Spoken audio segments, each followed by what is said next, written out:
Ao menos 85 cidades brasileiras de 24 estados e do Distrito Federal têm protestos de rua contra o presidente Jair Bolsonaro marcados para o sábado, 29/5. Os atos defendem impeachment, auxílio emergencial de R$ 600, vacinas e mais verbas para a educação, entre outros pontos. E quase todas as postagens em redes sociais que convocam manifestantes são criticadas por pelo menos dois grupos, opositores de Bolsonaro que veem os protestos como um risco à saúde pública, e bolsonaristas que falam em hipocrisia dos manifestantes por terem criticado aglomerações promovidas pelo presidente. Organizadores e apoiadores dos protestos afirmam, em resumo, que não dá para esperar o fim da pandemia para ir às ruas contra o presidente, que enfrenta hoje recorde de impopularidade, e que não se deve ignorar os riscos à saúde, mas é possível mitigá-los usando máscara PFF2, ou N95, e outras medidas de segurança. Se tivéssemos ido às ruas em agosto, talvez Bolsonaro tivesse aceitado as vacinas da Pfizer. Centenas de milhares de vidas teriam sido salvas.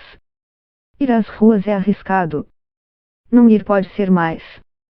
Se for, use máscara, escreveu o advogado Pedro Abramovay, diretor da Open Society Foundations para a América Latina e Caribe. Cálculo feito pelo professor e pesquisador Pedro Alau, da UFPEL, Universidade Federal de Pelotas, aponta que teriam sido salvas 95 mil vidas no Brasil caso o governo Bolsonaro não tivesse recusado diversas ofertas de vacinas do Butantan e da Pfizer em 2020. Até agora, a Covid-19 matou oficialmente 456 mil pessoas no Brasil. O governo Bolsonaro é mais perigoso que o vírus, está insustentável e não conseguimos mais suportar nenhum dia a mais desse governo que é genocida de fato, afirmou Samara Martins, vice-presidente da Unidade Popular pelo Socialismo, em debate sobre os protestos. Para o deputado federal Glauber Braga, PSOL-RJ, presente no mesmo evento virtual, os atos de rua são importantes para confrontar o presidente na mesma arena que Bolsonaro tem priorizado nos últimos dias, e a presença no espaço físico de luta pode fazer com que os fascistas deem um passo atrás, em sua investida contra a democracia.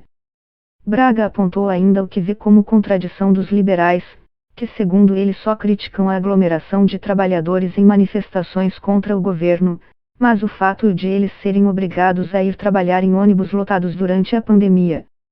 O lugar para derrotar Bolsonaro e o bolsonarismo tem que ser necessariamente na rua. Em linhas gerais, especialistas afirmam que algumas medidas, como o uso de máscara PFF2 e distanciamento físico entre os manifestantes ao ar livre, são capazes de reduzir bastante o risco de contágio. Mas é impossível garantir segurança completa num momento em que a pandemia voltou a piorar em quase todos os estados do país. Diferentemente do que foi feito hoje, no ato promovido por Bolsonaro majoritariamente sem máscara, manifestações ao ar livre durante a pandemia podem ser feitas de maneira segura, com um risco mínimo de transmissão e sem resultar em aumento do número de casos.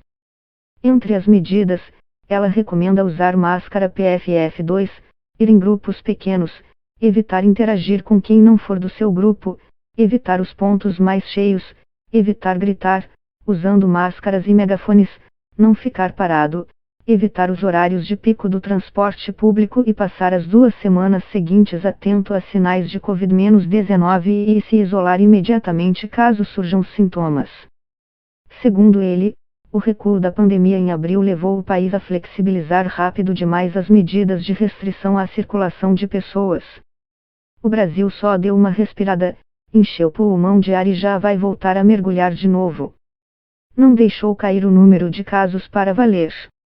O papel de manifestações de rua no espalhamento da Covid é tema de debate há quase um ano, quando o ex-segurança negro George Floyd foi morto por um policial branco e levou ao maior número de protestos de rua da história recente dos Estados Unidos. Primeiro, é importante deixar claro que nem todo protesto é igual do ponto de vista epidemiológico, porque há diversas variáveis significativas, como a proximidade entre as pessoas e o uso de máscara profissional, PFF2 ou N95, por exemplo. Outro ponto relevante nas análises é que é muito difícil isolar o impacto das manifestações no espalhamento de uma doença infecciosa. Afinal, como calcular quantos ficaram doentes e quantos deles passaram a Covid para terceiros? 5 pesquisadores do Escritório Nacional de Pesquisas Econômicas do ZEUA tentaram responder a essa pergunta sobre o impacto dos protestos antirracistas no espalhamento da Covid-19 em 281 cidades americanas que sediaram protestos do tipo. Em um artigo de 85 páginas, eles chegaram à conclusão de que as manifestações não tiveram papel relevante na disseminação da doença. Não encontramos nenhuma evidência de que protestos contribuíram para aumentos significativos ou substanciais da Covid-19, afirmam eles.